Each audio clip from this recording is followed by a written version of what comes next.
What's up, guys? Redbeard here from Bot and Cop, and today we're going to talk about proxies. So, what are proxies?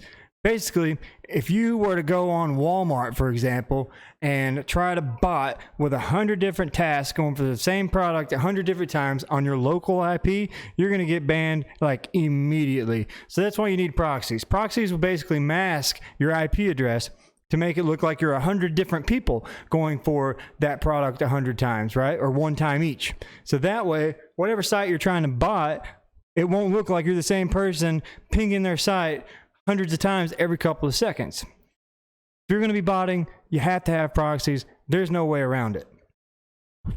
So there are two different types of proxies that you need to worry about in the retail world, and that's going to be like ISP proxies and residential proxies, or commonly referred to as resis, right? So let's talk about resis first. Resis are basically proxies that they use a pool of data, just like your cell phone has a data plan, right? I know everyone's on unlimited plans these days, but back in the day, you had like a 10 gigabyte data plan. You remember how those worked. So that's basically how resi proxies work. You have an allotment of data that you're allowed to use on them. Once that's used up, you're done. You got to pay for more data. So resis aren't as fast as ISP proxies, but they don't get banned as quickly. And even if they do get banned, you can change your proxies. So you could swap them out for new ones, which doesn't cost anything extra. The only thing you pay for with resis is the data. So resis are really good on websites that ban really hard, right? So downside, you got to pay for the data. Can't really run them 24/7 unless you want to pay buttloads of money. And, well, they're not as fast as ISP proxies. The upside is they work on sites that you get banned on really easily. So, talk about ISP proxies now.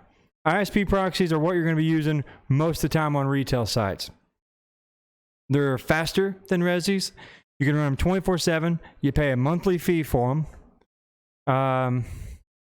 Yeah, they're pretty much what you're going to run on most of the time, depending on which site that you're running on. So, what's the next question here? Location.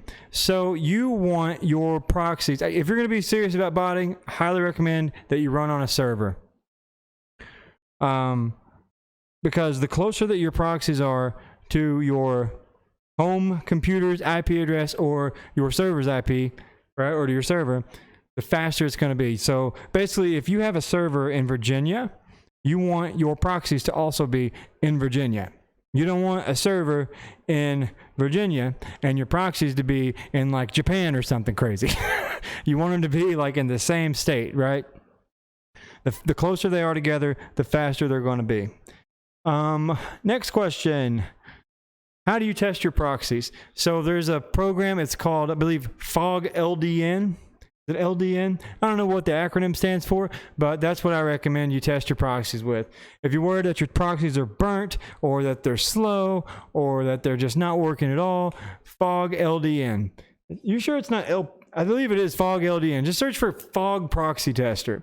Every bot pretty much has built-in proxy tester, but I find that if you run the same proxies at the same time in 5 different bots on the same server, you're going to get 5 different results. Like one will say they're getting 500 milliseconds, one will say 1,000 milliseconds, one will say 100 milliseconds, one will say 15 milliseconds.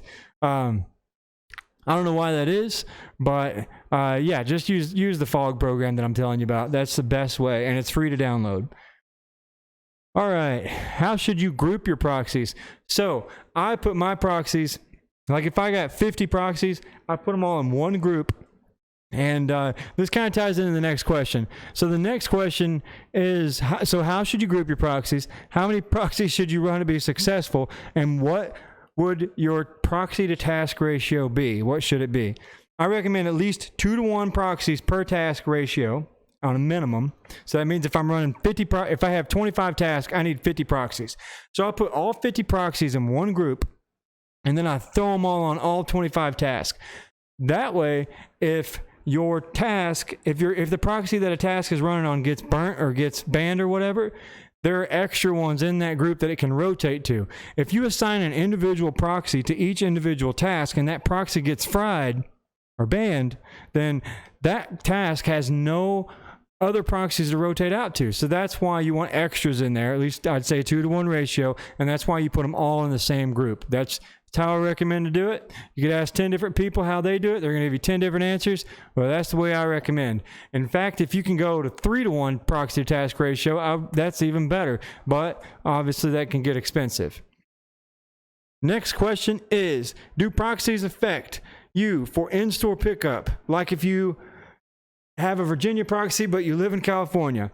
So if you are in California and you buy a PlayStation 5 for local pickup at Best Buy, you go up to the counter and say, hey, I'm here to pick up my PlayStation 5.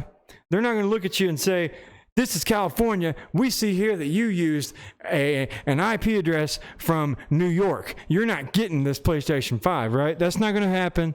So just get that thought out of your head. That's like not even something you need to be concerned with. If you're able to make the purchase, you're good. Like, you're good. Don't worry about it. Let's see. Which proxies should you be running on each site? Okay, so Amazon, Walmart, Target, and Best Buy. Those are all sites that you are completely fine to run ISP proxies on. GameStop, Newegg,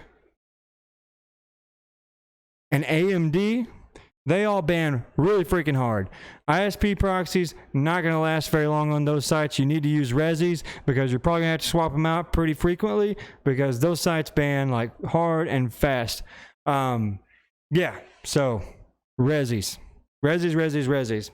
Promise you, GameStop, Newegg, AMD, you need Resis. Is it worth it to buy proxies for 90 days to get the discount, or should I do the 30-day ones? So the reason this person asked this question is, like, if you buy the 90-day package, it's cheaper in the long run, but like he's worried that the proxy provider is going to make him keep the same exact proxies for those 90 days. So I would say it's worth it if your proxy company allows you to swap those out at least once a month. If they're saying, hey, these are your proxies, you have to use these exact same ones for the duration of the 90 days, I wouldn't do that. I would go with once every 30 days, right? So that just depends on the proxy provider you're working with and what their rules are. Yeah, pretty much all I got to say about that. So, okay, guys, that's pretty much it for the basic rundown on proxies, Resis, ISPs, which ones should be using on retail sites. So if you guys have any more questions, anything we didn't touch on, drop us a comment in the comment section below. We'll be quick to respond, or we'll even make another video covering this if we get enough questions about it. If you want to know which proxies that we recommend, we go with Oculus. You can even use my promo code REDBEARD. Everything's in the description below to get you a discount. I believe it's 25%. If you're looking for a cook group, come hang out with us at Bot and Cop. Link in the description below for that as well. Other than that, like, comment, subscribe, and we'll see you guys for the next video.